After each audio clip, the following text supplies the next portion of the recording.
with a talk about how to make good PowerPoint presentations, because everyone who follows me is now going to start looking at their slides, and you will be able to judge whether the slides are good or not.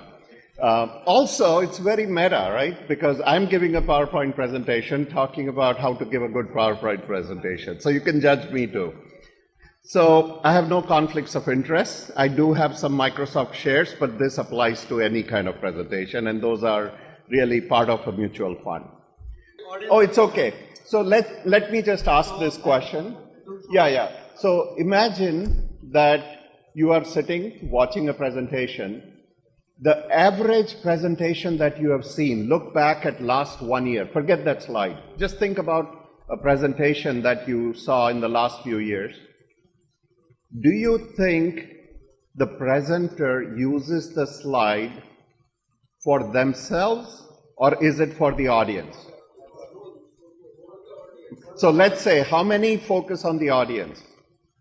1, 2 people. How many presentations you have seen where they are using it more for themselves? Quite a few, yeah? Some. And some said both, right? And that is very important to keep in mind, because if I am an expert in something, why do I need slides? I'm the ones telling you something. What do I need slides for? So there are some reasons, right? So sometimes we can't remember all the facts, and it acts as a crutch. It helps me stay organized, because sometimes I'm not sure of the exact flow. I get distracted and I jump around. But really the main reason was, if I have to describe something that is complex, right? So it's better conveyed with an image. If I'm trying to show you an anatomy concept, it's very hard to describe it. It's very easy to show that. And if I tried to draw it, it would take 10 minutes to draw it. It would be a waste of time, right? So that is really the main reason why you would have slide, is it adds to what I'm saying. For the audience, that's what matters. And sometimes I can print out the whole thing, and if I'm a teacher, I can give it as a handout. So that saves a lot of time. So students don't have to take notes. So these are some thoughts. But really, in a conference, I'm not giving handouts. You have access to the entire video. I'm quote the expert, I may not be. I don't need slides to organize myself. You will see I very rarely look at my own slides. I'm looking at the audience. It is for you, and hopefully I'm giving you content to complement what I'm saying. So let me talk a little bit about that. So this is because it's on the recording. So if you ever want to go back and look at what I was saying and is it based on evidence, here are the 4 key references. The first one talks about memory, and I'll bore you a little bit about that in a minute. We have a very limited memory and attention span. And the way to use your slides is to help the audience's attention. So I'll talk about that. And the way you do that is by something called a dual channel theory. Again, it's very simple when I tell you what it is, but these are some key facts. It is amazing that we as doctors teach so many people. We have no formal training in education. So if you learn these 4 things, you will sound like an expert. There is a concept of cognitive load, and finally, all the principles of multimedia learning by Mayer. So when you look at the recording, look at these slides, this particular slide, and it has all the references you need. So the first one, I said I would talk about memory, right? So the way the memory works is you're sitting in this room, you are hearing stuff, you are seeing stuff, right? So things are going through your retina, they are going through your tympanic membrane, and then they hit your brain. So this part is the sensory memory. Everything in this room you are looking at is hitting your retina. The next step is, all of you know this, it goes to the occipital cortex, right? And that is where you actually make sense of what you are seeing. That is the first part of actually starting to understand what you're looking at. And then you have to understand that, oh, that rectangle which is white, which is bright, is a slide. How do you know that? Your front of the brain has to say, I've seen that before, it was called a slide, so this is a slide. So that part of the activity happens in the front, it's in the prefrontal cortex. So it goes back, it goes here, and then finally you understand it and becomes part of your long-term memory, okay? This is a lot of work that is happening. We just say that's a red color. It takes a while to figure out that is a red color. You talk to a blind person and say red color, it doesn't mean anything to them, right? So there is a lot of memory involved. So take a look at this picture, and you're going to just raise your hands because we don't have audience response. So it is two images that are flipping, okay? There is one difference in the images. As soon as you see the difference between the two images, and it's hard, almost no one gets it for a couple minutes. I don't have 2 minutes, so I'm going to help you. It's in this quadrant. If you see the key difference, raise your hand. Okay, one person. I'll make it a little bit easier. Okay? So what happened? Why did it take so long, and why did you finally recognize the difference? What did I do?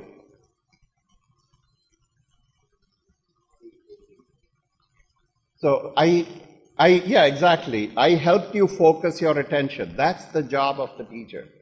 So every part of that image was hitting your retina, okay?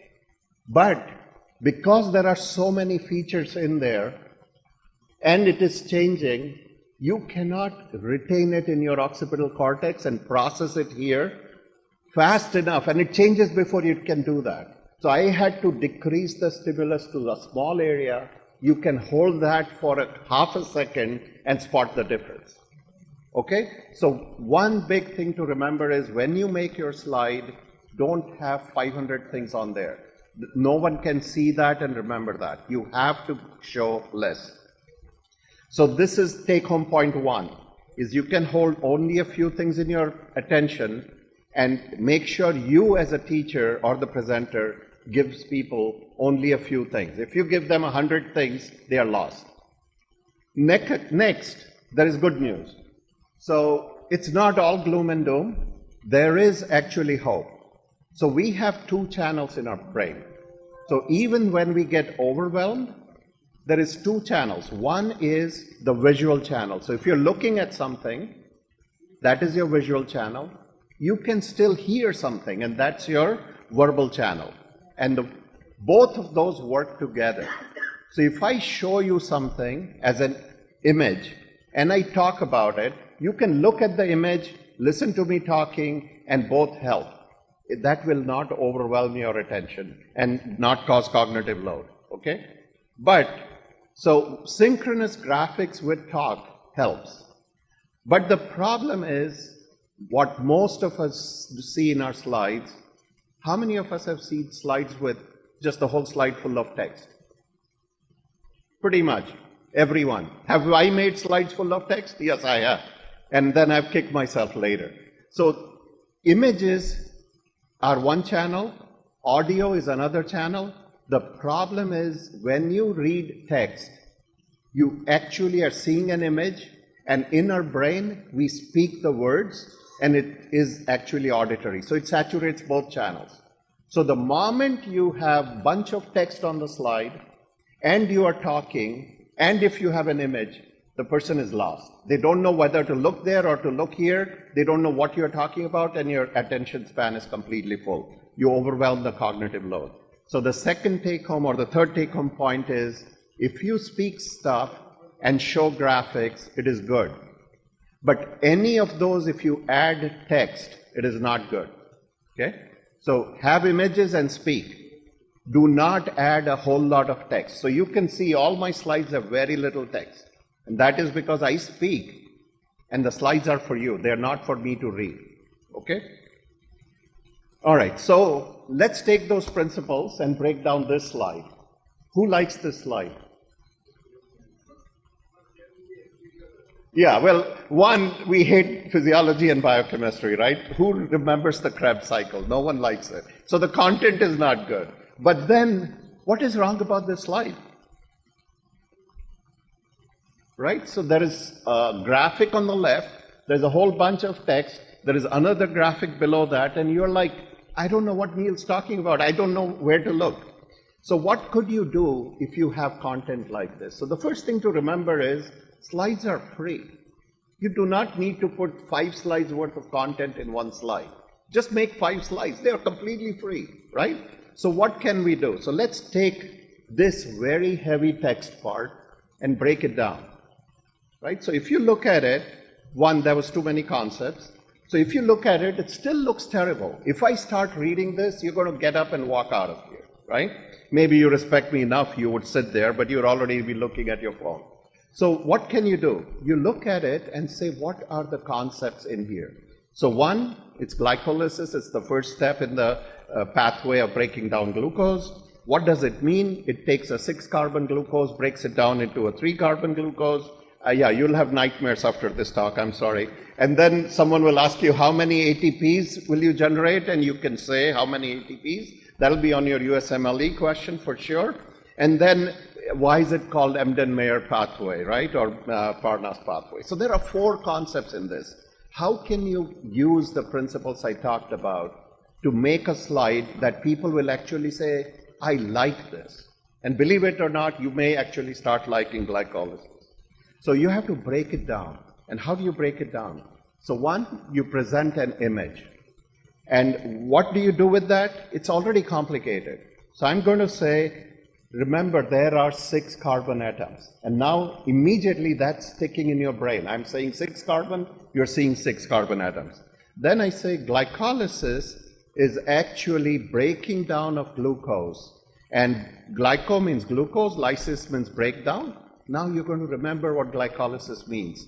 And you already say 6 carbon, so it becomes 2 3-carbon atoms, and you number them. And now, I guarantee you, a year from now, someone asks you, what is glycolysis? You're going to say, it's breaking down of glucose from 6 to 3 carbon atoms with 2 of them, right?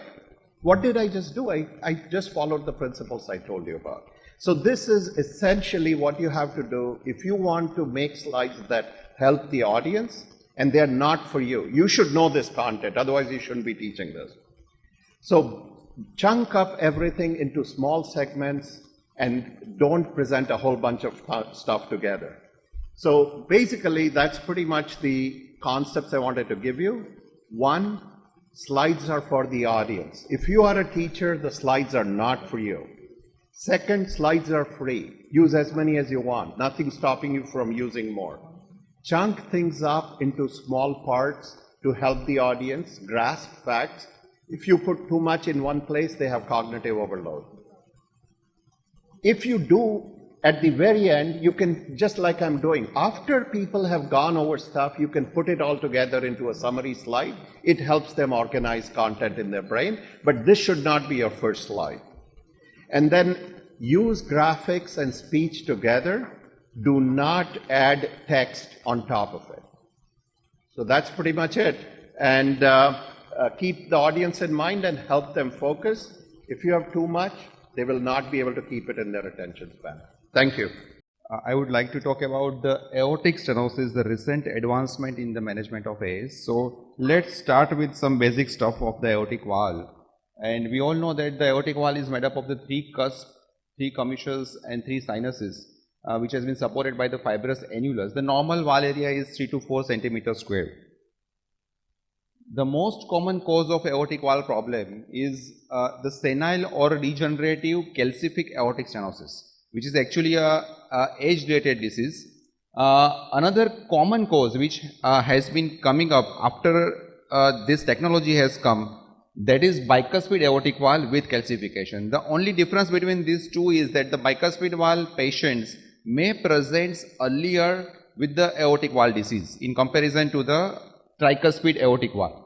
And the rare cause is the rheumatic aortic stenosis, which I would say isolated aortic valve involvement is hardly 5 to 10%. So majority of the time when there is a rheumatic heart disease, aortic valve disease is associated with the mitral valve disease.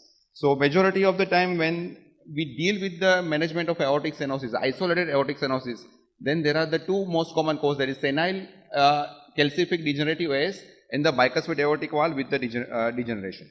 So calcific aortic valve, basically there will be the nodular calcific masses on the aortic side of the cusp. There won't be commissural fusion, which happens usually in the rheumatic heart disease, and free edges of the cusp are usually not involved. So basically the cusp itself having the calcific mass deposition, and that will cause the failure of the valve. Bicuspid aortic valve, there has been the data which has shown that bicuspid aortic valve is much more common in the Asian population, and in fact in some of the studies they have found that the prevalence of the bicuspid aortic valve in the Asian countries is up to 40%. So in comparison to the Western country where the prevalence is hardly 5 to 10% or even less than 10%, the bicuspid aortic valve is very common in the Indian subcontinent, and there are different types based on the raphe fusion and all that we are not going to discuss in detail about. Rheumatic heart disease, as I mentioned, it is a commissural fusion. Usually that is a chronic fibrotic process, and that has leading to the aortic valve degeneration. So basically the pathophysiology, if we see, the aortic valve stenosis will ultimately increase, progressively decrease in the valve, which ultimately leads to the decrease in the antegrade flow, which leads to the left ventricular hypertrophy and diastolic dysfunction, and at the same time long-standing load on the left ventricle, which leads to the systolic dysfunction. So basically it is a mixture of both the things. There is a afterload mismatch. So ventricular afterload mismatch, which is a basic problem which creates the subsequent problems because of the stenosis of the valve. As per the guideline, we can divide any valvular heart disease into 4 stages, A, B, C and D. A are those patients who are at risk of the valvular heart problem. Let's say the young patient with a bicuspid aortic valve but normal valve, that can be considered as a stage A. Stage B having the progressive valvular heart disease. That means that those patients having mild to moderate severity of the valve problem. Stage C we can divide again. Stage C are those patients who have the severe valve problem. Those patients are either asymptomatic or having the symptoms. Either having the normal LV function or the having LV dysfunction. And stage D is the patients who have the severe problem with the symptoms. Regarding the diagnostic testing and the routine follow-up, we all know the echo is the gold standard for the diagnosis of that. But when the patient having mild to moderate disease, we can call those patients every 1 to 2 years when the disease is moderately diseased for the regular echo checkup and echo follow-up, unless the patient having symptoms. And when the patient having asymptomatic severe aortic stenosis, we should call those patients every 6 monthly to check for the echo valve functioning, valve progression, valve disease progression and the LV function assessment. Regarding the natural history of the aortic valve, we know that when the patient starts symptoms, the prognosis is not good. During our DM time, during our residency time, we used to remember ASD is equal to 2, 4 and 5. That means that when the patient develops angina, the usual prognosis, usual life expectancy is 5 years. When the patient develops syncope in the severe aortic stenosis, the usual life expectancy is 3 years. And when the patient develops dyspnea or the failure, LV failure, the usual expectancy, life expectancy, average survival is hardly 2 years. So when the patient with the aortic stenosis develops symptoms, that means that is the indication to address or to treat those valves. Otherwise the patient survival will come down and definitely the patient will not live longer. So again, the treatment option, we don't have any medical therapy because we are dealing with the mechanical problem. It is aortic stenosis is a mechanical problem, and that's why we need to find the mechanical solution. Basically, we don't have any drug which can improve the outcome in the patient of the aortic stenosis. So only option we have when the patient having severe symptomatic aortic stenosis is to replace the valve. And we can do it in the 2 ways, either surgical therapy or the latest therapy, which is the transcatheter aortic valve therapy, that is called as TAVR or the TAVI. So evaluation, how to decide about which therapy is better or which therapy to be used for the particular patient. For that, we need to assess the surgical risk. So based on various scoring system, we should assess the individual surgical risk of that patient to decide whether the surgical therapy or surgical valve replacement is good for the patient or the transcatheter, the newer technology is good for the patient. And there are different modalities, different things which we need to look when we assess the risk for those patients. So the most important thing is the STS-PROM score. The STS-PROM score is the score which is assessed by the which is widely available online also. It takes hardly 5 minutes to measure the STS score. We need to feed some data, a patient's clinical data, and that will give us the score. And when the score is less than 3%, those patients are called as low risk patients. And when the score is more than 8%, those patients are called as high risk person, high risk for the surgery. At the same time, we need to see the whether the patient is frail or not, whether any other organs dysfunction is there or not. And at the same time, we need to see the procedural specific therapy, procedural specific points also. We will not go in detail about that, but the most important thing or easily doable is the surgical STS score, which can be easily accessible and easily doable to assess the risk of those patients, to decide whether the surgery is good for the patient or whether tower is good for the patients. And these are the valves. So you can see on the right upper side, those are the valves, which is the surgical valves which has been used, and the other two on the lower side, these are the transcatheter valves which we implant through the femoral artery. So what is tower? Basically, tower is the transcatheter, tower or the TAVI, both are same, that is transcatheter aortic valve replacement. Basically, we insert a small tube like what we do the angioplasty. The same way we put the tube from the femoral artery, it goes all the way to the aorta, ascending aorta, and we implant the valve over the deceased valve. So deceased valve will become insignificant and the new valve will start functioning. And both the valve, which I shown in the previous image, can be implanted with this way. So there are two types of the valve. One is balloon expandable valve and another is the self-expanding valve. So this is the self-expanding valve, that is the evolute valve system, and you can see on the left side 14 French or the 16 French sheath or the catheter is required. So hardly it is 5 to 5.5 millimeter size of catheter which we need to introduce from the femoral artery. And definitely we need to manage the puncture side because it is a large puncture. When we do the angioplasty, it is hardly 2 millimeter of the catheter. Here it is almost 5 to 5.5 millimeter, 6 millimeter size of catheter. So we need to close that with the pre-closed device or the special device where we don't need even surgical suture or surgical cut down. So this is the catheter through which the valve is crimped inside the catheter, and which we go, which goes all the way to the aorta, and which where we implant the valve. There are different sizes of the valve as per the patient CT report, CT valve report, CT aortogram report, and other parameters we can decide about the valve size. This is a balloon expandable valve, my valve, which is again Indian company. The previous one was the American company. And this is a balloon expandable valve that is mounted over the balloon, and we need to inflate the balloon when we position the entire catheter and the valve across the aortic valve. This is aortic valve, and we can inflate that. So these are the videos. This is the valve, the procedures we have done. By the way, we have done the maximum number of the tower in Gujarat. So basically, we need to do two main access from both the femoral artery, and we need to put one catheter in the aorta through which we can know the deceased valve, the size, the level of the valve, and through the other femoral artery we can advance that 5 millimeter size of catheter, that is a special catheter in which the valve is mounted, and across the valve we can put the entire catheter. The valve, you can see it on the right side, and once the valve reaches at the aortic level, we can inflate it. It looks very simple, but it requires meticulous planning. We say that the majority of the patients, the 90% of the procedure is done before we enter into the cath lab, means before we start the procedure. So entire procedure of the tower is usually done with the meticulous planning, and the entire decision of the steps is based on the CT aortogram, which we do it in all the patients before the procedure. And this is the Medtronic valve, the self-expanding valve. You can see it here in the catheter.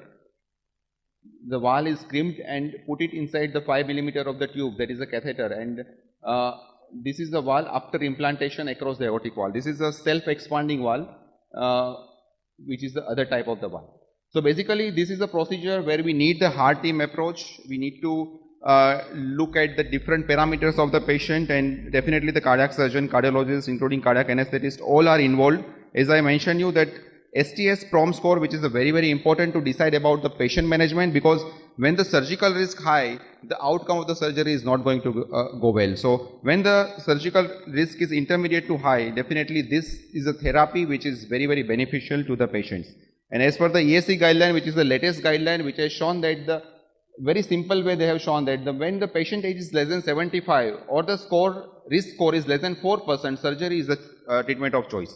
When the age is more than 75, irrespective of the score, or the risk is more than 8, the tower or the TAVI is the treatment of choice. When it is intermediate, we need to find the different parameters to decide for the tower versus tower, surgery versus tower. And these are the different parameters we need to look for when there is an intermediate risk or the moderate risk. We need to look for the patient is frail or not, other valves are involved or not, whether the femoral artery through which we insert the valve is favorable or not, whether the coronary height is involved, is favorable or not. So there are different factors. When there is an intermediate risk, we need to decide, but when the low risk, we should go for the surgery, but in high risk, we should go for the TAVI and TAVI or the tower. That is the treatment of choice. And this is a outcome of different trials, surgery versus tower. And we have seen that 5-year mortality rate is almost identical in different trials, major landmark trials, and there is no difference or inferiority of the tower in comparison to the surgery. So to summarize, tower is a standard of care for the patients with aortic stenosis. Tower is indeed a boon for those patients who cannot undergo surgery or those who are at intermediate to high risk for the surgery. Technology is changing and changing how we live, and technology is going to continue improving lives. Thank you very much. I have been asked to talk about cardiac myosin inhibitors in hypertrophic cardiomyopathy. This is a new concept that is emerging, a new paradigm shift in how we are going to be treating hypertrophic cardiomyopathy patients in the years to come. And I have run, and I'm the principal investigator of the drug development program for Bristol Myers Squibb worldwide. So that's my disclosure. HCM, we are in India. We have to do math, right? At least that's the American concept. Most Indians know how to do math. So let's do some math. The concept is the prevalence is 1 in 500. It could be 1 in 200. So if you just do simple math, HCM is highly prevalent. This brown areas is where we know of HCM.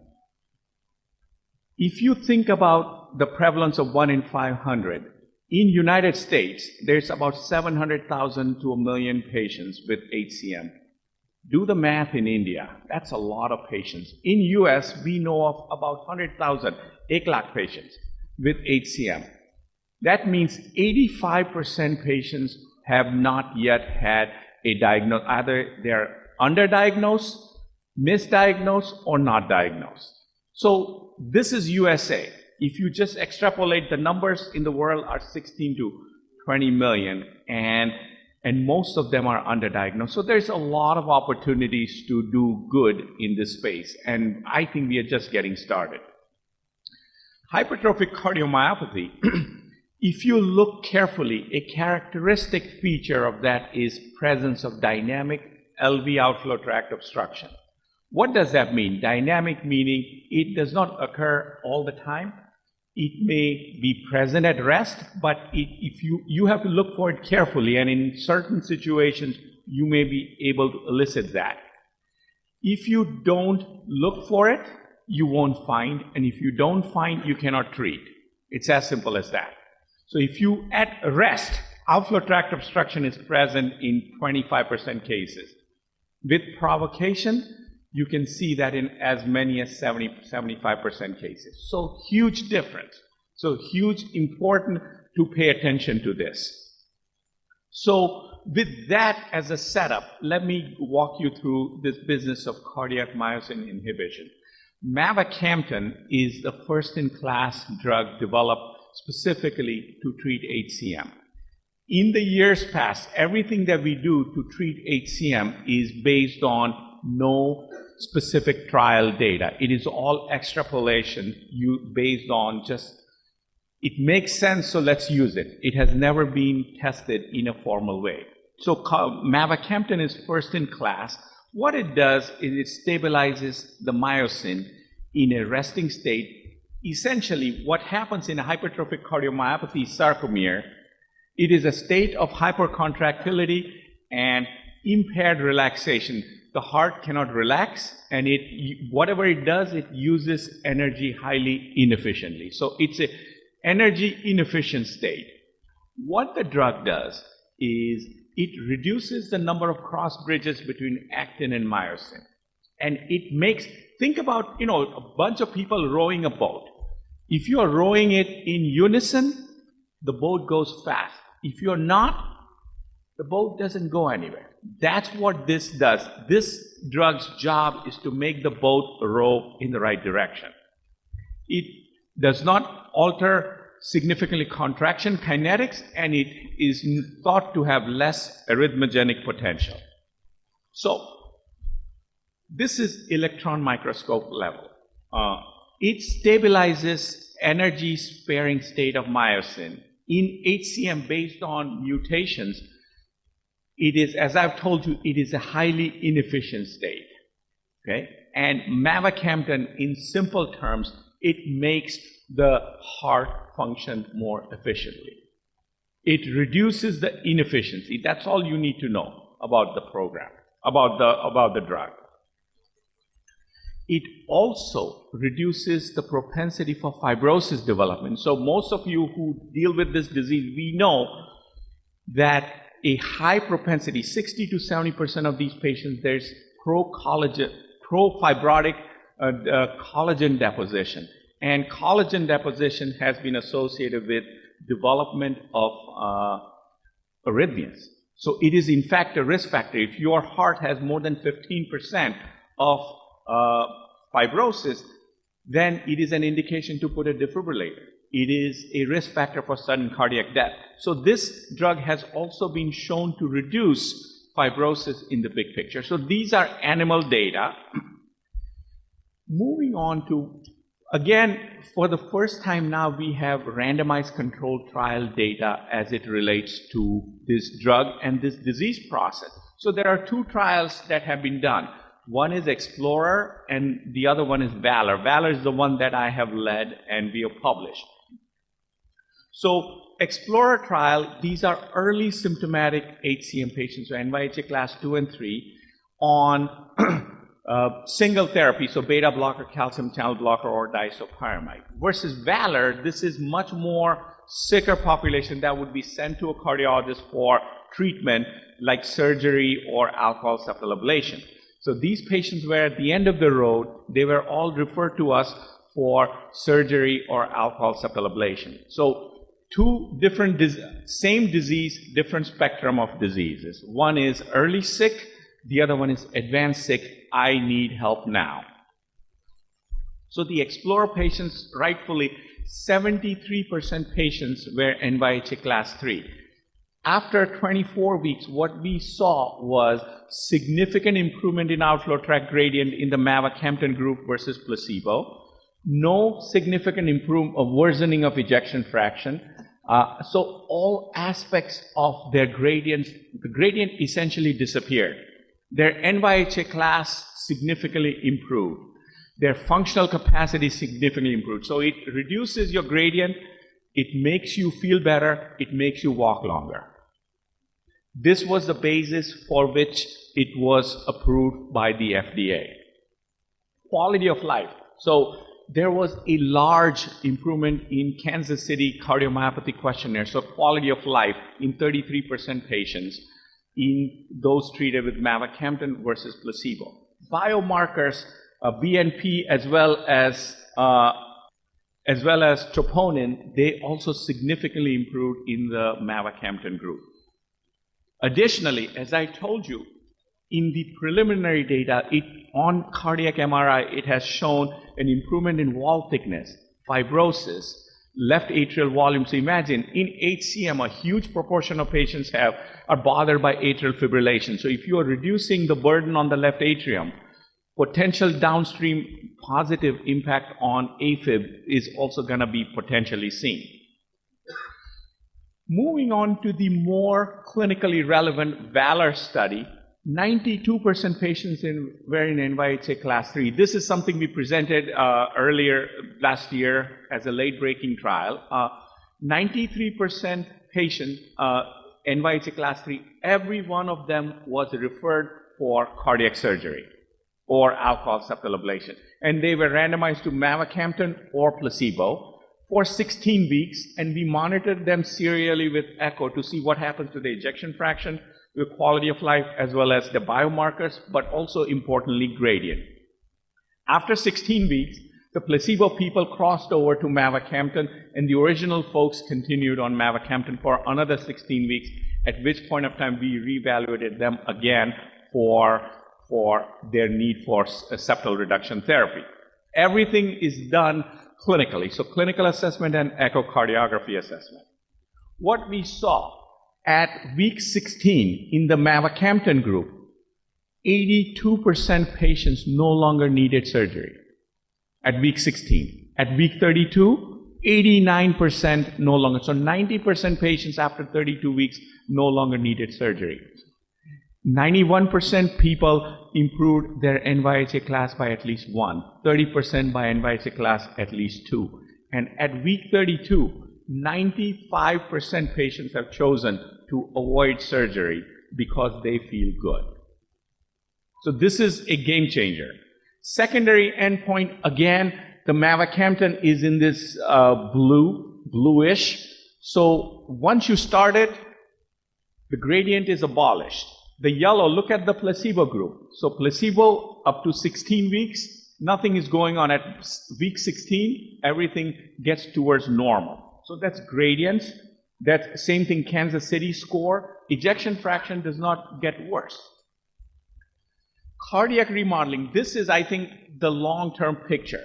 LA volume, biomarkers, serum troponin, BNP, mass index, EOE prime, markers of diastolic dysfunction, LA volume, everything significantly improved while on mavacamten. So the thought process is this is changing the disease at a foundation level to a point where it will have downstream impact beyond gradient and symptom improvement. So mitral regurgitation and diastolic dysfunction, similar significant improvement at as early as 16 weeks. Long-term extension, so far, obviously this is a new molecule, so it is still being tested and we are still gaining experience, but no difference, no worsening of ejection fraction, or now there's up to 4 or 5 years worth of data. No worsening of their cardiac function over time. This is a patient of mine, 71-year-old, failed alcohol septal ablation. Kuch kiya, alcohol septal perforated डाला, but it didn't work. Unable to do his activity of daily living.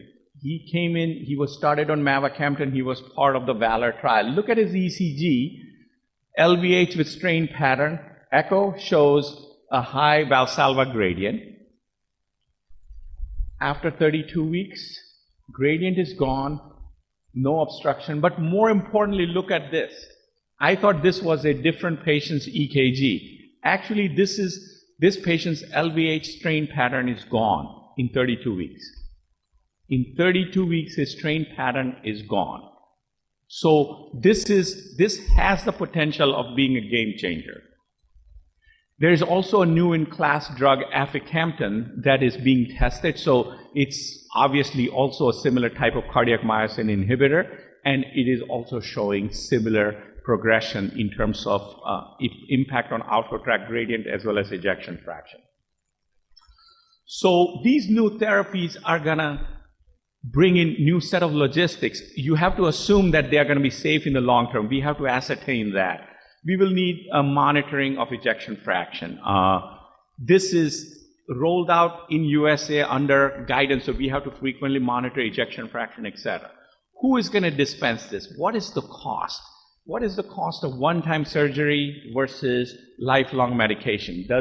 Is there a value in terms of changing the disease substrate, etc.?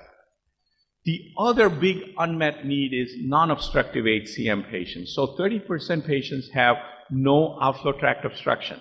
And these patients, they present with diastolic dysfunction, heart failure, preserved ejection fraction, etc. We just launched the this phase 3 trial, Odyssey HCM. I am the worldwide global PI of this and the study chair. So you will be seeing this data come out in the next few years. I think we are looking at sites in India to enroll for this. So more to come. But the future is bright in this field, especially cardiac myosin inhibitor has the potential of changing the conversation how we deal with these patients. And more importantly, this is precision medicine. So more different diseases, you're going to see stuff like this develop. So thank you. I am not sure how many gathered here know about cholesterol years, but I am sure most, or rather all of you, would be aware about cigarette pack years or tobacco pack years. Everybody is aware? Please raise your hands. Yeah. So as I said, all of you or most of you are aware of cigarette pack years. So it is something similar, right? What do we mean by cigarette pack years is the amount of exposure over a period of a person's lifetime that he has been exposed to cigarettes, and that defines his basic risk associated with smoking.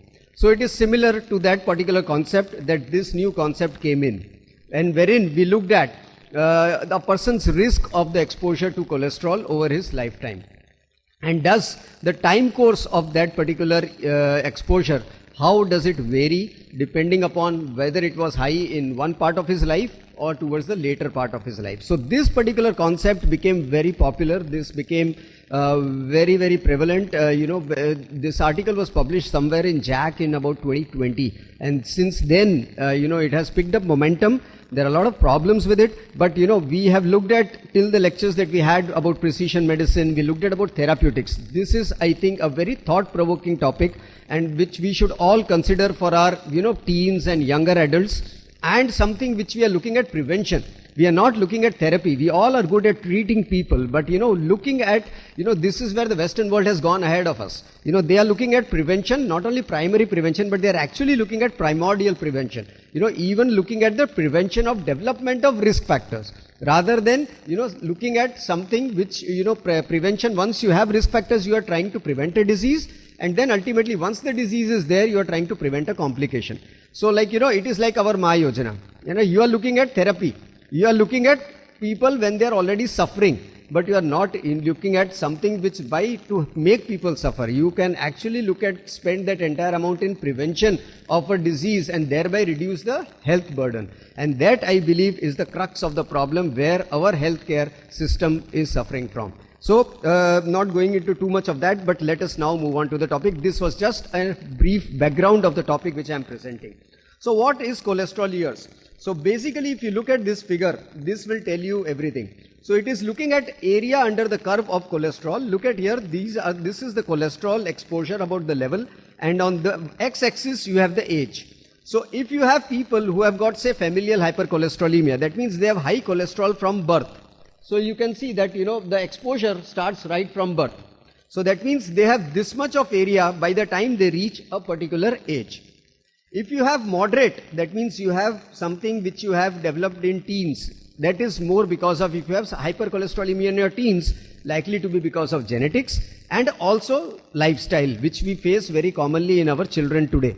So therefore, they will comparatively have less exposure, but still significant amount of exposure till the time that they live in this world.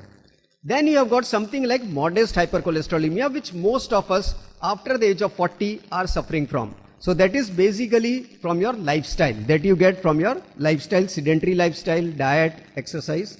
So that is where you have got some significant degree of exposure again. And then you have got people who have got a lifelong low LDL cholesterol exposure. Now again, that can be because of genetics, that can be because of an extremely healthy lifestyle, and there can also be something like, medicines that they could have started at an early age. So these are the group of people who actually have the least exposure to cholesterol. And if you look at the threshold, that they never reach the threshold to reach ASCVD. They may die of cancer, they may die of debilitating diseases, that is a different issue, but they are unlikely to, actually at that particular age, they are unlikely to die from ASCVD. So that is what we are looking for, that, trying to keep as many patients under this particular area is what is the target of this particular talk. Okay, now where did this concept came from? There are two studies which I will focus on. One is the CARDIA study and the other is the PESA study. Now, this is where the concept of low LDL cholesterol exposure and concept came in. So if you look at CARDIA, the full form of CARDIA stood for coronary artery disease risk in young adults. So it explains everything. The target population are the younger adults. And this particular group of people were taken from 18 to 30 years of age group. So they were, taken in that way, and, they looked at the slope of the LDL cholesterol. What they looked at was how many years of exposure to high LDL was there, and how much was the time course of LDL exposure. That means, was the LDL high in the later year of life or whether it was in the early year of life. So that means they took a landmark age of 40 years. So by the age of 40 years, whether the people had exposure between 18 to 30 years or after 30 years. And then at 60 years of age, what was the incidence of cardiovascular disease? So you can have an exposure right from 18 to 60. So just imagine almost of 40 or 50 years of, 30 to 40 years of exposure that they could study. So the people were enrolled from 85 to 86, almost 5,000 people. And you can see this is how it was. So enrollment 5,000 people. Age from 18 to 30 years, there was a period till 40. I told you landmark age. So they looked at the observation window, and then there was the prediction window, which is about till 60 years. They looked at how many people developed the event. So that means looking at high LDL exposure, low LDL exposure, early in life, late in life, and therefore what is the end result? And that is what they studied. And let us look at what they found. So this is area under the curve, which I already explained. So the LDL evaluation, what they found was very clinical insight was long-term risk of a future event is significantly influenced by the level of LDL cholesterol elevation early in life. That means people who had it early actually had an event, were more likely to have an event later in life after 40 years or at the age of 60 years. And what was more important was the amount of exposure till that time. It was not just that static measurement. Suppose you measure your cholesterol one time at the age of 40 years. That is less important. Unlike if you measure the cholesterol level from an early age group, say about 18 to 30 years, anytime you measure, if the cholesterol is remaining elevated till about 40 years of time, that has more significance than measuring the cholesterol level at only 40 years of age. So static measurement, single measurement is less important than serial measurements over a younger age group. So that is the concept of cholesterol years. Okay, so taken together, they suggest that early interventions, that is primordial and primary prevention to lower LDL-C may be more effective than later ones. Does not mean that if you find elevated cholesterol at 40 years, you don't treat. It is not that way. You definitely treat that, but you will have less benefit, unlike if you had treated the patient earlier. Okay, so that is very, very important, and that is what we need to understand. So all of this evidence for primary prevention was seen in lot of primary prevention studies of lipids, and that I would show you in this particular graph. See, now LDL cholesterol we all know is a significant cause of cardiovascular risk. So look at these primary prevention trials: 4S trial, lipid trial, CARE trial, HPS trial, TNT trial. This is when they gave statins, and this is when they gave placebo. So look at the x-axis. The mean LDL cholesterol remained much high for the placebo arm, while the mean cholesterol remained much low for the statin arm. And they found that the event rates were much lower compared to placebo, and that too when the targets were lower. So that means you kept a target for the patients. But when you talk about targets, right, we are very fond of values, and that is why guidelines gave you targets. But most of these targets are for primary prevention and for secondary prevention. Like patient has a MI, you have a target of less than 70 or say less than 55, but that is secondary prevention. Are there any targets for primary prevention? Are there any targets for primordial prevention? Unfortunately, no. There are problems with that because we don't have data. But possibly this concept is now a thought-provoking one, and we might look into the future for our younger people, for our teens, for our young adults, wherein we might have targets even for them. That suppose you have hypercholesterolemia at age 18 years, what will you do? Will you treat them? Will you not treat them? How long will you treat them? These are very pertinent questions, right? And that is what we need to address, and that is what our clinical practice is all about. Okay, so that is the question I asked you. How much more evidence is needed to recommend initiation of long-term lipid-lowering therapy in young individuals with hypercholesterolemia? And does our society, we are part of that, have the appetite to have the appetite to start low intensity or even high intensity therapy in large swaths of, these are all healthy young individuals. Would you dare to start statins, and would the person himself take statins? That is the question, and that is the burning problem here, isn't it? So, but at least we have started to think, and we should start to think if we have not, because this paper, as I said, is now a thought-provoking one, that we should start thinking on that line as well. Okay? Now something like, we talk about normal. We say normal cholesterol. People have a fondness for asking what is normal, right? Do I, sir, reports, Joilo? Just see the reports. Normal report, normal cholesterol, normal blood pressure, no sugar. I am happy, right? Because it makes you feel good from inside. But whether that normal, does it guarantee you a good cardiovascular health? Unfortunately, no. And that is what I will show you in the next few slides. So what is normal and what is abnormal? Right? So this was shown by the PESA study, and these were very startling facts. So this is progression of early subclinical atherosclerosis study. So, this was again a landmark paper which was published. 50% of these equally divided people, mean age was about 45 years. And what they found was pretty much surprising, and the picture is something like this. So you are looking at subclinical atherosclerosis, and this is where you develop ASCVD. So when you look at primordial prevention, you look at preventing risk factor development. And when the risk factors develop, prevention of disease is primary prevention. And when you have secondary prevention is when the risk factors are there, disease is there, you are trying to prevent complications. So what tools they used was by way of imaging, by way of biomarkers, and by way of certain genetic markers. So they were trying to address the problem of subclinical atherosclerosis, how many people had it, and what we can do about it. So they found, which is very surprising, is this, that subclinical atherosclerosis definitely was very common in people who had high LDL. But they also found that when you talk about your targets, even people who had between 60 and 70, which you consider as normal, even those people, 11% of them still had subclinical atherosclerosis when they found by imaging and when they looked at markers. So that is the problem, that subclinical atherosclerosis, in spite of that, still develops it. And in fact, our most common go-to technique of calcium scoring, most of all people we tell you go for calcium scoring. In fact, this imaging modality had the least identification of plaque. And the most common imaging technique was iliofemoral arteries. These were the ones, simple ultrasonography, an inexpensive test, easily, readily accessible and available, showed the most prevalence of subclinical atherosclerosis. The plaque percentage identification was the highest with iliofemoral ultrasonography, rather than going for expensive coronary calcium, time consuming and expensive, and some people may not be, and some degree of invasiveness. People may not be willing for that as well. Okay, and they also looked at optimal risk factors. So you may talk about normal risk factors, like normal values. They also looked at people who had optimal risk factors, like say BP less than 120/80, fasting less than 100 sugars, HbA1c less than 5.7, and even total cholesterol less than 200. But even in these people, they found that almost 40% of them still had subclinical atherosclerosis. So look at the magnitude of the problem we are talking of, right? Even apparently healthy, normal people, optimal risk factors or even no risk factors still had, subclinical atherosclerosis. So that is where, the thought-provoking idea comes in. And this is where I thought that we had to discuss this for our own society and for our own, children in future.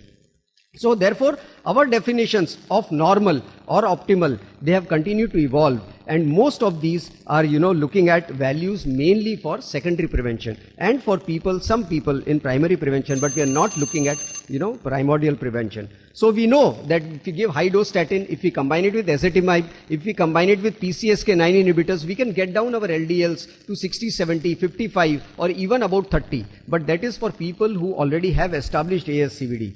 What do we do about primary prevention and, what about primordial prevention? So, the lower the better is there, but is cholesterol the only risk factor? No. There are other risk factors like blood pressure, diabetes, and we also know inflammation now. But do we know that inflammation, again, do we know, is there a cutoff for inflammation, that how much low inflammation is good? HSCRP, whether we get it below 1.5, whether we get it below 0.5, there are no cutoff values. But we know that yes, lot of randomized trials will be required. In fact, it may not be possible possible because, having so many young people in a trial is difficult. It is not cost effective. So therefore, getting data into it is not important. It is important, but it will be difficult. But yes, as a thought-provoking idea, I think this topic was very, very important. This is an elegant analysis, and we need to, I will leave you with this take-home slide. I would want you, of everybody here gathered here, at what stage would you start treatment after this presentation? Would you look at,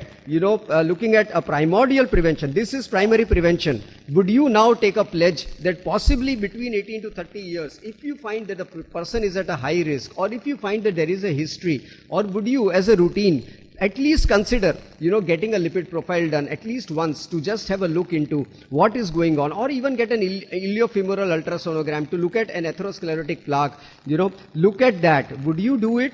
Please raise your hands.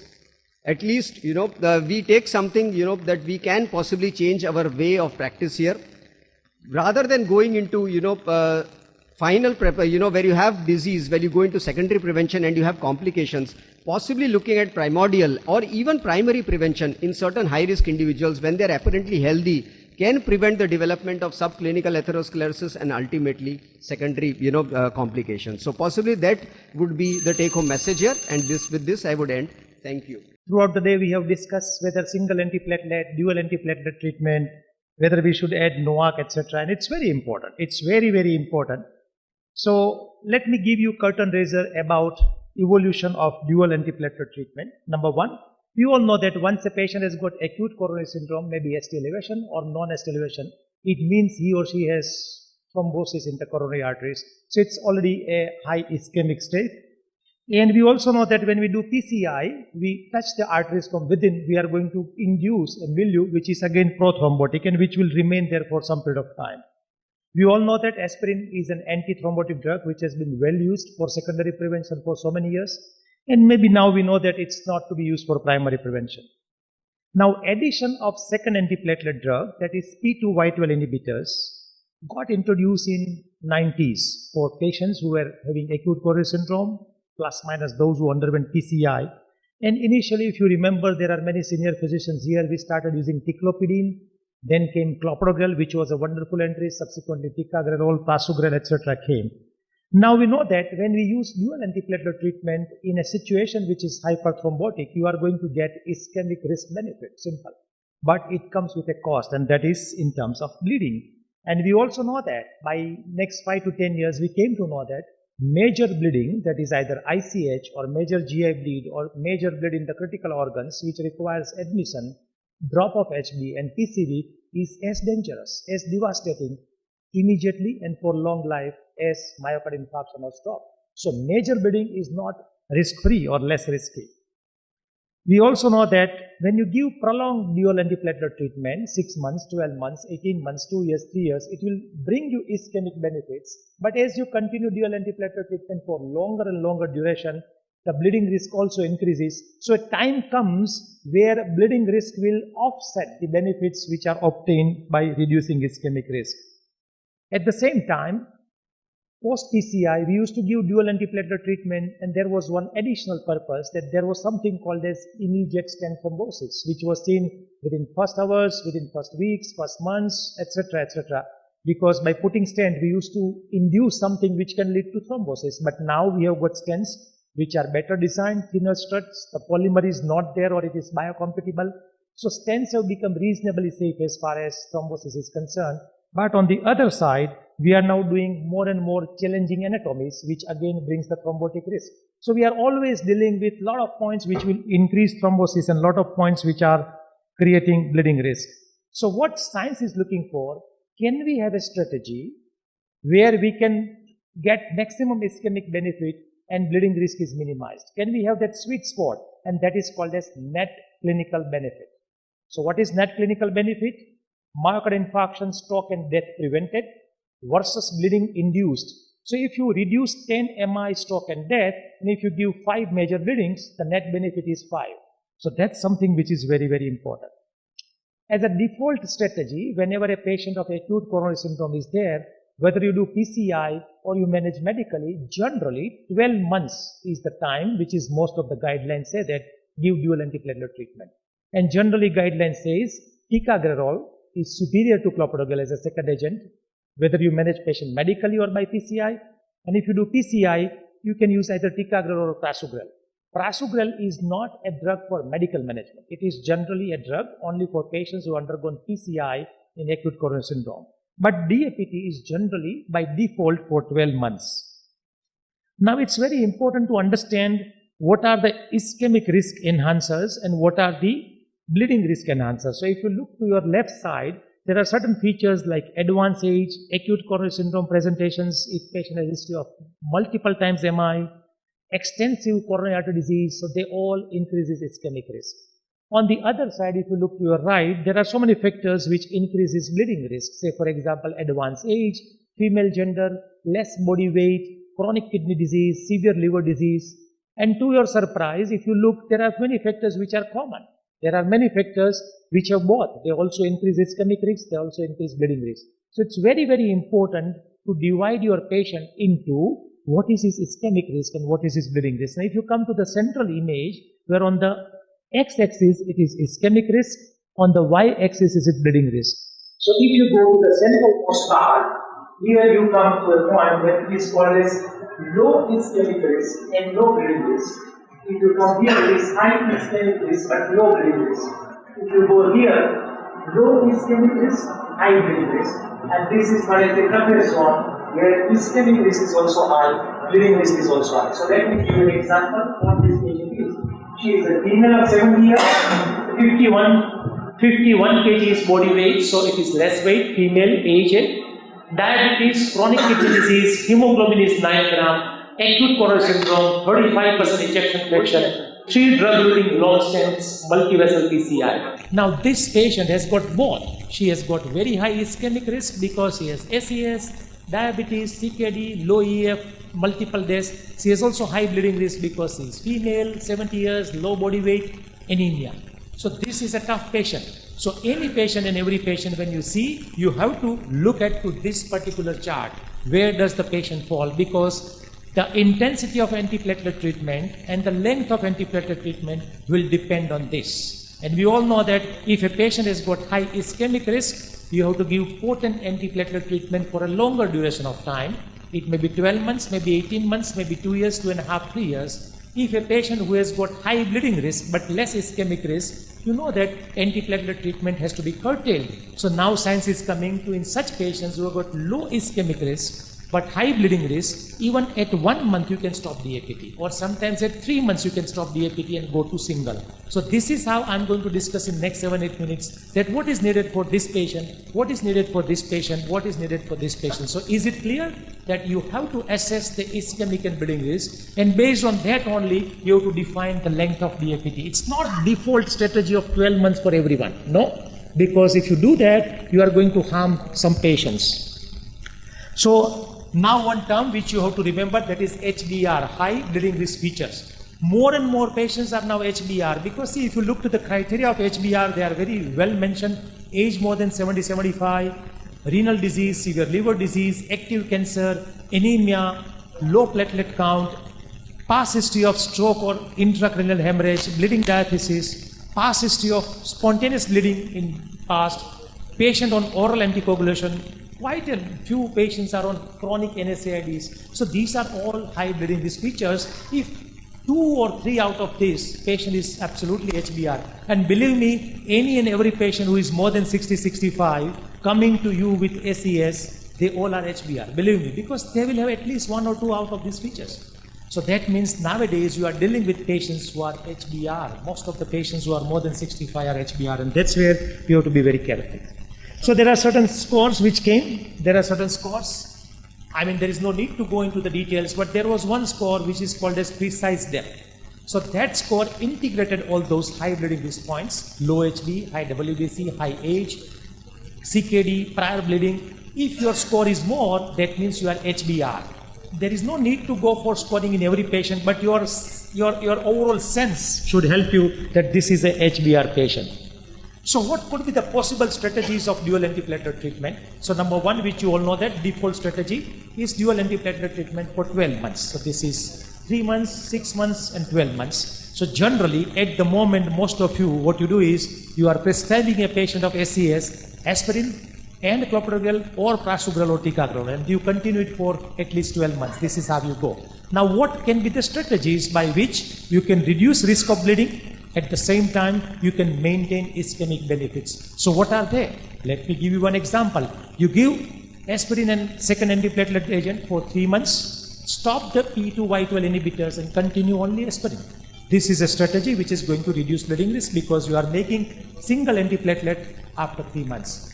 Same but little different strategy is, at the end of 3 months you stop aspirin and you continue the second antiplatelet agent. Now this strategy is gaining a lot of popularity because by doing this you are reducing the risk of GI bleeding to a good extent.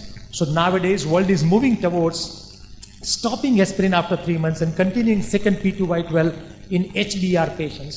And there can be other two strategies. What are they? So you give aspirin plus strong antiplatelet, that is prasu or tika, for 3 months. After 3 months, you want to continue DAPT. You believe that patient is also high ischemic risk. You stop one antiplatelet, it is not justified. A patient is high ischemic risk. So you are continuing DAPT, but instead of very strong antiplatelet second drug, you are switching to clopidogrel. So first 3 months you give aspirin plus tika, and then after 3 months you go to aspirin plus clopi, because clopi is little less intense antiplatelet. There can be another strategy. You continue aspirin and tika prasu up to 3 months, and then after 3 months you reduce the dose of prasu and tika. So you reduce the dose of prasu to 5 milligram once a day instead of 10. You reduce the dose of tika from 90 BD to 45 or 60 BD. So is it clear? This is a very important slide, because instead of the first strategy, which is default strategy, you have 4 different strategies. This is called as abbreviated DAPT. Abbreviated DAPT, that means after 3 months you are stopping DAPT and going to only single. So this is abbreviated DAPT, and this is called as de-escalated DAPT. De-escalated means you are reducing the dose or intensity of DAPT. So if you know these 2 slides, the previous one which was HBR patients and this is second, then you can navigate your way very well. So this is very important. There are many trials which are done. So this is one trial where they compared stopping aspirin at 3 months and continuing only second antiplatelet, that is P2Y12 inhibitor, and this strategy was good. It reduced the bleeding risk and ischemic risk was same. So this strategy, according to me, is gaining lot of popularity, and I am also using this strategy in many patients, particularly those who are HBR. So understand, this is a very, very important strategy. Now there are people who say that, doctor, which antiplatelet I should continue after 3rd month? Should I continue aspirin and stop P2Y12, or should I stop aspirin and continue P2Y12? So out of that, what I should be doing? So generally science says that second strategy, that stop aspirin at 3 months, continue only P2Y12, that is working little better. So now stopping aspirin and continuing only second antiplatelet P2Y12 is gaining a lot of popularity. So sort of coming to second last conclusive slide is, out of all strategies which I described, the best strategy which will reduce the bleeding risk is short DAPT. You stop DAPT at 3 months and continue only with second P2Y12. That's it. And the best strategy which will balance both is, it will improve ischemia, is de-escalation. So you continue DAPT because you have risk that patient has got 3-4 stent, patient had left main stenting, etc., etc. That's where you continue both, but reduce the dose of tika or prasu after 3 months. So these are 2 strategies which are gaining a lot of popularity. So coming to sort of conclusive slide, ladies and gentlemen, ischemic risk and bleeding risk. Now this is a patient who has got low ischemic and low bleeding risk. These are easiest and safest patient. Kuch bhi karo chalega.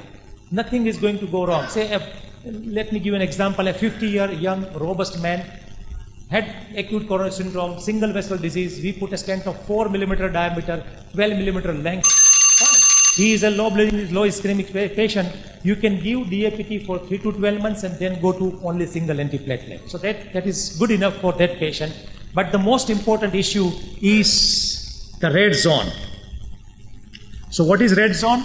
High bleeding risk and high ischemic risk. And that's where I'm pretty sure you can give dual antiplatelet treatment for maximum 3 months. Aspirin plus tika, and after 3 months, you switch over to only Tika. This strategy is gaining popularity. So every patient whom you see, divide them into these 4 zones and define your treatment. So keep assessing ischemia versus bleeding risk. It doesn't satisfy you that if you measure ischemic versus bleeding risk on day 1. You have to keep reassessing every 3 months because patient can change the clinical status. Not everyone needs DAPT for 12 months, that is for sure. Stopping aspirin after 3 months and continuing T2Y12 inhibitor, either only clopidogrel or only ticagrelor, is gaining huge popularity and perhaps bringing the sweet spot in HBR patients. And second strategy is de-escalation. So thank you very much, and we'll take your questions at the end of the entire session. Thank you. Is EF relevant in the management of heart failure anymore? See, we are using new drugs for heart failure over the past few years. They have been newly introduced, and we've changed. We've seen the change in outcomes of patients with these new medicines. So this is something food for thought. How our thinking needs to change with new information that we have now and the way we deal with patients. So before the development of LV imaging, the assessment of cardiac function was limited to measurement of pressure and flow. This was in the 60s. The development of left ventriculography and indicator dilation techniques in the cath lab, this was in the 60s, enabled the estimation of LV volumes, and EF and stroke volume indexed to end diastolic volume. This became the gold standard to diagnose, to treat these patients. And this measurement of cardiac function, EF, is a keystone of modern cardiology. All our guidelines are based on it. Our practice has been based on it. It is still important. It's not that it's not important. And even now, we consider this sacrosanct number 35% or 40% or 30%. So EF less than 35% becomes an important decision point when we want to decide whether the patient will get a defibrillator or CRT or not. But that is a number. So EF 35%, we do say it is an important thing because less than 35% it means one thing for the patient. More than 35% it means another thing. The prognosis is totally different. Often patients must be coming to you who have got an echo done, EF was 30%. And then they come next time, they say EF is now 33%. So things have changed. Or EF is, what happened? EF is now 22%. So we have to keep telling them that less than 35% means one thing, whether it's 18% or 22% or 25% doesn't matter much. And more than 35-40% means another thing, whether it's 52% or 55%, it doesn't make too much of a difference. But that watershed 35% is there. But there is a whole range, and it's important to pick up the right time to intervene in these patients. So when the patients have heart failure and EF is dropping down, you have to catch them at the right time so that some patients will respond, some patients will really respond well to treatment like CRT. They are called super responders or hyper responders, and the EF becomes totally normal. Even those whose EF remains stable after CRT, it is a form of good response because you've prevented the worsening of LV function. And some patients may not respond well or they don't do so well. So EF is definitely a valuable diagnostic and prognostic tool, especially treatment of heart failure, and it's been dealt with in treatment of myocardial infarction, valvular heart disease, cardiac myopathy. But this was all developed in another era when heart failure was in younger patients and lower prevalence of patients with preserved EF. Now we have heart failure with preserved EF. Also, with this EF, it will not do justice to patients where we need to pick up problems like subclinical LV dysfunction or recognition of changes in LV function on sequential testing. So we need to have some new markers. LVF is more than important and more useful than stroke volume, that is for sure. Low EF may be due to low stroke volume or increased LV, end diastolic volume, dilated heart, but it is affected by preload, afterload and contractility. You also have to think of LVEF as a marker of LV remodeling of systolic function. In athletes, you have larger heart, So even if the EF, the stroke volume is normal, it seems that the heart is pumping a little less. So there may be, the EF may appear to be impaired at rest. At the same time, like I said, there may be subclinical LV dysfunction in some patients with cardiomyopathies, and it may not be do justice, the EF may not do justice at that point of time. In problems like LV hypertrophy, mid-wall shortening becomes more important. So this is an example of athlete's heart. It looks a little dilated. Even though the stroke volume may be normal, the LV EF may look a little less. Another issue is delayed contraction. It may not be, it is not represented in ejection fraction. Delayed contraction is a sensitive marker of LV dysfunction. And quantification of LVEF is just a simplification. It does not account for speed of contraction. For these circumferential or fiber shortening, or what we call longitudinal strain rate, is a better estimate. Also, you are all aware, if the patient has had an MI, if there is regional wall motion abnormality, or patient has left bundle branch block, then there is RWMA or dyssynchrony. So this is also not addressed well by LV ejection fraction. In fact, when on echo, people used to do the EF by M mode. The diastolic dimension and systolic dimension used to come as the same, and EF used to be 0. Obviously, it's not 0 at that point of time. So another issue is torsion, the way the heart contorts while contracting. Twist and untwist are important contributors to systole and diastole, and these are probably picked up only best by 3D echo. So we are learning new things. Contractile dispersion, the way the heart contracts and the way it is contracting at different points of time. A normal heart, there will be synchrony in all segments. In patients with cardiomyopathies or with scarred heart, there may be some problems. In patients where there is a lot of dispersions of contractility, they are prone to ventricular arrhythmias also. Obviously, we use echo, it's very easily accessible, but whatever EF we measure is previously by the M mode, now by 2D Simpson's route, or quantified by 3D echo. Here we do some geometric assumptions to look at the EF, but the LV may not be conformed to a geometric shape. And with 3D echo, it is better, but the image quality of 3D echo still is a potential problem. And suboptimal spatial resolution leads to trabeculae being incorporated in the measurement. Problems like bundle branch block cause ambiguity. So we have to look, all these are issues, and then we need to address all of these. In heart failure specifically, there may be subclinical LV dysfunction, LV hypertrophy, valvular regurgitation. This is not addressed by ejection fraction. And EF is often not reduced in the preclinical phase of heart failure. And here we probably need to use something like global longitudinal strain to get a better idea. Now we are, all the time, we've been, for all these years, we've been talking about heart failure, reduced EF. But now, over the past 5-10 years, we are hearing about heart failure, preserved EF. And here, generally, the EF is more than 40 or 50%. EF is a marker of this group, but it doesn't explain the pathophysiology. And here you have reduced EF, LV is dilated. This is normal heart.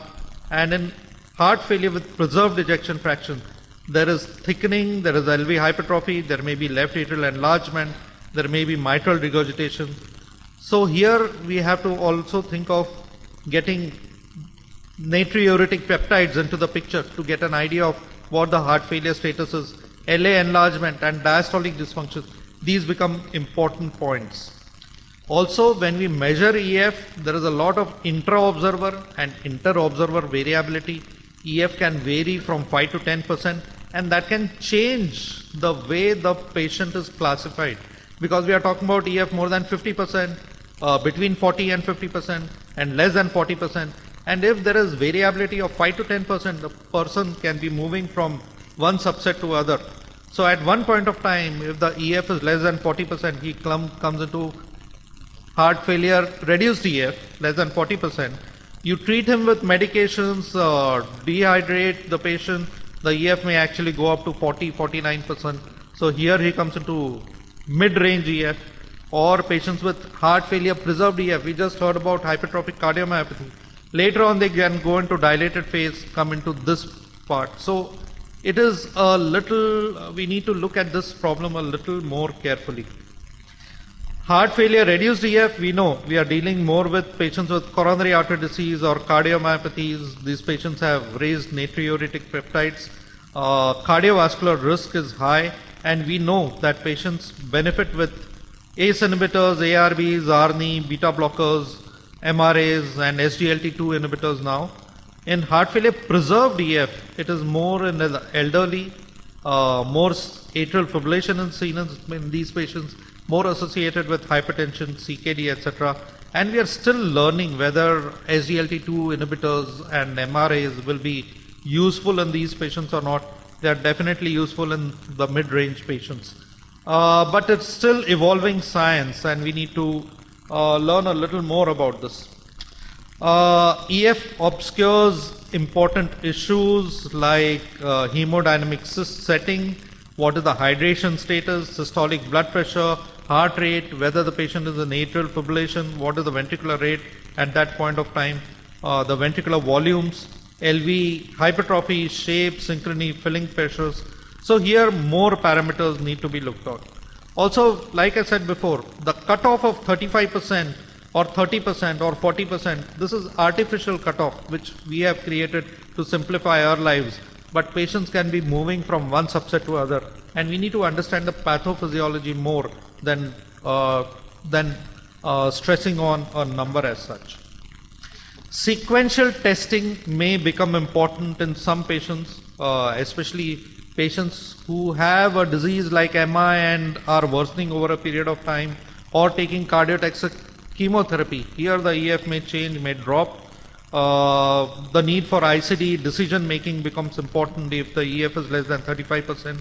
Before starting heart failure therapy, because you want to compare with it later. Valvular heart disease, aortic stenosis problems, here also the decision becomes important. Another important concept that everybody needs to be aware of is something called heart failure with recovered EF.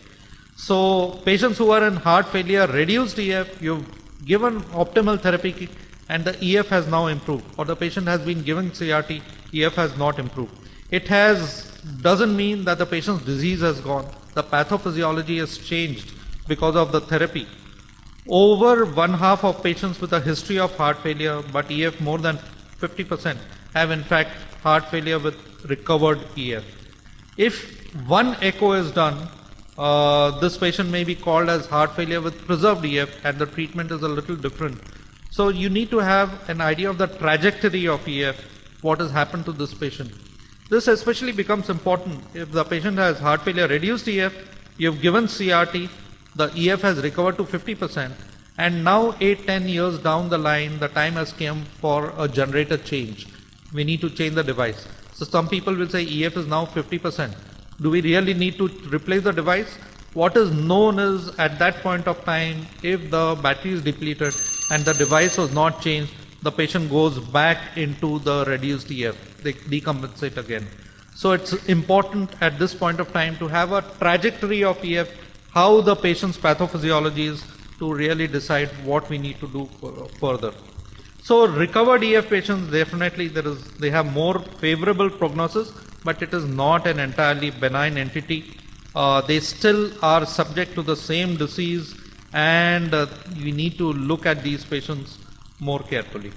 So heart failure may manifest as heart failure reduced EF, preserved EF, mid-range EF, recovered EF, or all of the above. Yes. And the treatment has a lot of them have common pathways. Lot of the medications have become similar, whether the heart failure is of reduced EF, mid-EF, recovered EF, and now partly in preserved EF. And we need to look at all these global longitudinal strain. They are better representative in certain subsets. They give better estimation of mortality. So we are all learning a little more. Also cardiac MR and SPECT, all these give more objective estimation of ejection fraction. However, it's difficult to repeat them very frequently because of cost involved, because of radiation involved, and echo then becomes very accessible and the routine method to estimate EF. So EF can be estimated by echo 2D method, 3D method, cardiac MRI, SPECT, or all of the above. So all modalities can be used. So just summarizing, EF has been traditional and reasonable parameter to assess heart failure management. It's a benchmark for deciding need for ICD CRT therapy. It's very important, no doubt about that.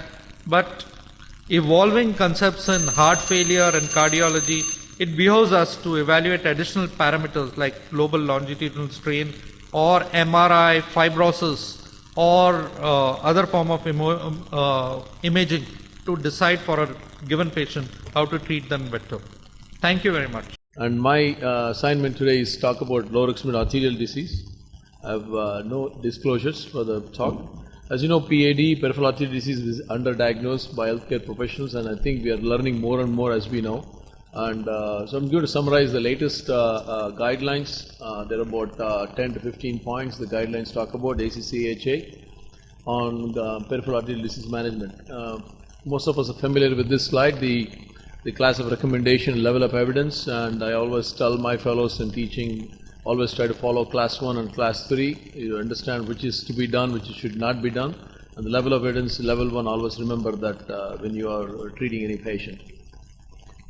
So what is an interdisciplinary team concept is important whenever you talk about PAD. There are professionals from various disciplines that have to come together to manage a patient with PAD. So it's not like a one-person problem, you know, everybody has to get together, especially in patients with CLI, which stands for critical limb ischemia. You need individuals who are trained in endovascular revascularization and surgical revascularization. Wound healing is important, and foot surgery, work with the podiatrist, and medical evaluation and care. So we need an internist, family medicine doctor, in podiatrist, and maybe a nurse and stuff. So the next slide summarizes all different team members, which is a vascular medicine and a surgical specialist. The days are gone where we're going to say it's a vascular surgeon problem. We call it a vascular specialist. It could be a radiologist, it could be a cardiologist, it could be a vascular surgeon familiar with revascularization. Obviously, we need nurses, we need orthopedic surgeons, podiatrists, endocrinologists to manage especially diabetes, intermedicine folks, infectious disease specialists, especially if you have infection. It's important, the radiology and vascular imaging specialists, especially duplex imaging. If you're done right, you can really identify this disease and treat these patients. And physical medicine rehab is important, especially if they undergo amputation, they get physically disabled. It's important to get quality of life back to these patients. Talk about orthotics, social workers, especially if they have an issue at home for long-term care, short-term care.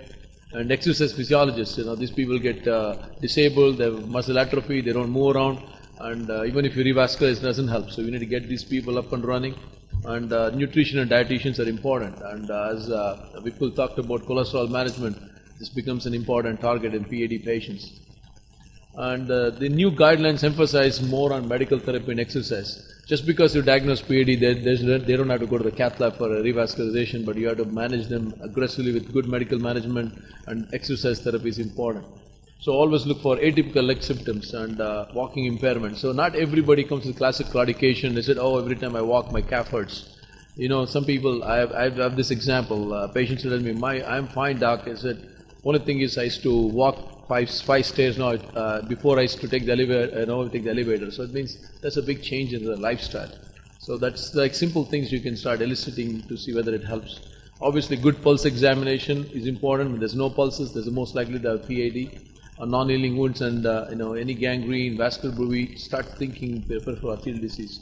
A supervised exercise program includes individuals. Each patient is different. Not everybody can be a marathon runner. Not everybody can run on a treadmill. And you have to understand what they can do. Simple walking will help. Not necessarily everybody should be running. And so try to cater to each patient and give them a prescription. For example, try to make them understand what to be done. Not everybody can need to go to a gym. So those things are important. And the new guidelines emphasize that these people should get flu vaccine because influenza or any of those, the new thing happening in America, the triple epidemic, which is the RSV, COVID, and the flu is happening. So the new guidelines do recommend flu vaccine. Obviously, the next guidelines may talk about COVID and the RSV vaccination also. So periodically you have to assess these patients and to figure out how you manage this complex problem and incorporate the latest evidence and to take care of these patients in an interdisciplinary approach. And what are the patients who are at risk for PAD? In the past it was over 70 years. Now the guideline is very clear, anybody over 65. So I talked to my fellows in the training, what are this patient population? Almost in my, about 2/3 of patients in any cardiology practice is over 65 years old. That means anybody over 65 has risk for PAD. Period. No more discussion. That's what. You don't need imaging study, you don't need anything because most likely they have atherosclerosis, as the slide which Paul showed about the plaque buildup over the years. And those with any other risk factors, so there can be atherosclerosis, any vascular bed. It could be carotid disease, coronary disease, they usually have PAD. There's a 40% overlap. And obviously any patients with diabetes, any history of smoking, hyperlipidemia and hypertension, this is one of the common risk factors. Family history of PAD and other forms of atherosclerosis, as we talk about, especially carotid and coronary, is important. So the first test in guidelines talk about is the ABI, ankle brachial index. For most people familiar with this, you get a cuff pressure in the arm and a pressure in the hand, and look at the higher of the arm pressure and divide with the limb pressure and look for any difference. Normal ABI is usually about 1, that means there should be no difference. Anything more than 1 is acceptable. Obviously more than 1.4 is the vessels are non-compressible, that means ABI may not be normal. And anything less than 0.9 is considered abnormal. And when do you perform Trobecker index? Anybody has a ABI more than 1.4, that means these vessels are not compressible, especially in patients with diabetes and renal failure. Renal failure patients get heavily calcified vessels, you cannot compress them, so you can't get accurate reading, so you do Trobecker index. And sometimes the ABI at rest is normal, like that. So let's say you have an occluded femoral artery, they have a good collateral flow, when the ABI at rest could be normal, but as soon as they walk, a simple thing, they can walk in the hallway, come back and repeat in ABI, the pressure drops, you know the patient has significant PAD. So excessive ABI can be done, but a lot of people don't do it because it's cumbersome, it's not reimbursable by insurance, so it's not commonly performed, but some vascular specialists do perform this routinely. And this algorithm is busy, but basically summarizes how do you diagnose as a PAD patients.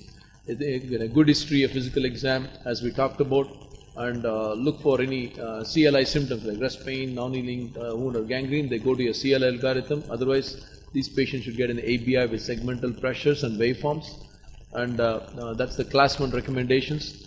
And if there is a non-compressible arteries, there is ABI more than 1.4, they should get a TBI. Any TBI over 0.7, that means they are usually normal. They look for alternative diagnosis. Any TBI less than 0.7, look for indications for revascularization. If you think patient needs revascularization, they need imaging.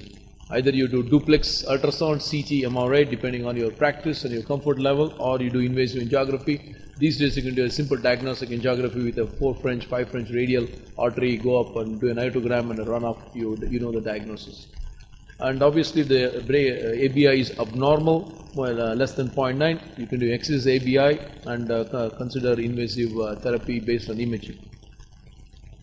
When you suspect CLI, which includes rest pain, non-healing wound, including gangrene, you will do an anatomical study, usually a good duplex imaging or a CT MRI, and consider ABI, TBI as a complementary test kit. This summarizes the CLI diagnostic testing. Again, a good history and physical exam, patient with rest pain, non-healing wound, or ulcer, or gangrene. If it's not there, look for alternative diagnosis. If it's there, it's a class 1 recommendation is always ABI. And if it's non-compressible, again, same pathway, TBI more than 0.7, look for alternative diagnosis less than 0.70. You can do a perfusion assessment, you can do a tissue oxygen measurement, tissue perfusion pressure. If it's normal, look for alternative diagnosis. If it's abnormal, again, imaging with duplex ultrasound, CTA, MRI, or invasive angiography. It's a class 1 recommendation. So then it comes to medical therapy. Cilostazol is used to improve symptoms and increase walking distance in patients with claudication. So in my opinion, it works in about 27 to 30% of patients, not in everybody. But cilostazol is one of the commonly used drugs. You always start with 50 milligram twice a day. You can go up to 100 milligram twice a day. Obviously, if the patient gets revascularization, they need a second antiplatelet. The risk of bleeding increases, so you have to pay attention because there's a weak antiplatelet effect with cilostazol. And cilostazol should be used cautiously in patients with low EF because I had 1 or 2 patients who developed heart failure.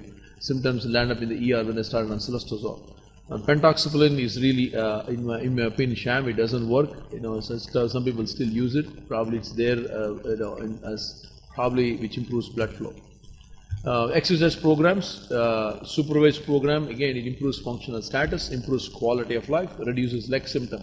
Like I tell this always, when somebody gets, somebody is walking, they get chest pain, we always say stop, go to the emergency room. If somebody gets leg pain with PAD, they say keep walking. And they said, are you crazy, doc? He said, yes, your leg symptoms will improve because it improves collateral flow mediated dilatation. So in PAD, it's reduced leg symptoms. So the more they walk, the leg symptoms improve over time. So that's very important. Supervised exercise therapy for these people, educating them is important. And again, differentiating classic claudication from arthritis and neuropathic pain is also important. And you always have to discuss possible revascularization options. And just because one operator says it cannot be done, doesn't mean that other operator cannot do it. Again, it depends on surgical expertise, operator expertise, and everybody's comfort level is different. Doesn't mean that you need to be a cowboy and you want to open every artery in the scene, but you have to tailor the therapy for each patient. And the structured community-based home-based exercise programs will be useful if you don't have a supervised exercise program, especially for claudication. Revascularization is reasonable in patients with lifestyle-limiting claudication and inadequate response to medical management exercise. So the first therapy is always medical management exercise, high-intensity statin, antiplatelet, ACE inhibitor, and exercise therapy. If they don't, then look for revascularization. So in class 1 recommendation for aortoiliac disease, you can consider our femoral popliteal is a class 2A. Endovascular procedures should be not be done in patients just to prevent progression of CLI. Some patients do say, no, why you have significant PAD on imaging, let's do this, otherwise you'll end up getting CLI and amputation. That's wrong, it's class 3. Never do that to a patient. And surgical revascularization, always look for a venous graft. If there is no autogenous venous graft available, it should not be recommended because prosthetic material do fail over time. Surgical procedure should not be performed just to prevent progression of CLI, the same process. So important principles in patients with CLI, revascularization should be performed to minimize tissue loss, should be evaluated to perform interdisciplinary team, especially when somebody says you need an amputation, always get the team involved to make sure that we can prevent limb loss. So save a limb, save a life is always the concept we follow. Endovascular surgical procedures should be recommended to establish a straight line flow. It's important to get an angioism concept, a straight line flow. Look at, see where the wound is the dorsum of the feet, anterior tibial artery, sole of the feet, posterior tibial artery, lateral aspect of the feet, peroneal artery. So you have to look at the different arteries and get a straight line flow. And patients with acute limb ischemia should be evaluated immediately and to save the limb and consider revascularization. Everybody should be in anticoagulation immediately. And if it's irreversible, always look for amputation. Again, this slide summarizes different categories. Always look for signs and symptoms of acute limb ischemia. Look for venous and arterial signals. Look for sensory and motor symptoms. Then categorize into category 1. And the category 2 is as 2A and 2B. 2A is marginally threatened, and 2B is immediately threatened, and class 3 is irreversible, obviously amputation. So basically in class 1 and class 2, revascularization immediately with imaging and anticoagulation. And post-procedure, always continue anticoagulation. That's something which a lot of doctors don't do. ALI patient revascularization, anticoagulation should be continued minimum 6 months and reassess the patient. And follow-up, these patients should have periodic assessment of the risk factors, limb symptoms, functional status, and ABI testing. So what is the evidence gap on future research directions? Basic science and translation research is needed to better understand vascular biology and better endovascular therapies, especially bypass grafting to prevent restenosis. Again, restenosis is still a bane of lower extremity arterial intervention, so hopefully we can learn this more and determine the risk factors, who really progresses from PAD, from asymptomatic to symptomatic disease to CLI. It's tough to know. Can we find that? Can randomized trials and understand which therapy is better in these asymptomatic patients, and what about the newer diagnostic tools, and comparative effective analysis on different treatments is important. Development of additional medical therapies in the pipeline, and studies are needed with improved in dietary interventions. Everybody gets a statin, but can we do more than just statin therapy is important. Identify best community and home-based programs, and we still don't have it. And different protocols. Society of Vascular Surgery have a new protocol talking about different populations and minimal prognosis in patients, especially CLI. And obviously, cost effectiveness always comes in the picture to whenever you do endovascular therapies, because there's so many different types: drug-coated balloon, drug-coated stent. We have new shockwave balloon. There's so many tools available. Which one to use to prevent to get better outcome? And obviously, multiple society registries will also help to assess these patients. Again, to the last slide, to summarize it in your practice, you can have some slide like this, a paper, have a patient when they're sitting and waiting for you, they can do a checklist. And you can identify so many patients with PAD just with this little simplest form. This form just says, are you more than 65? Do you have symptoms? Do you have risk factors? Whether you treated, you have any simple things which will help. You can put this in the chart. And you didn't make up this history. Patient fill this form and they sign, so that you're not making up a story. The patient is symptomatic. Thank you for your attention.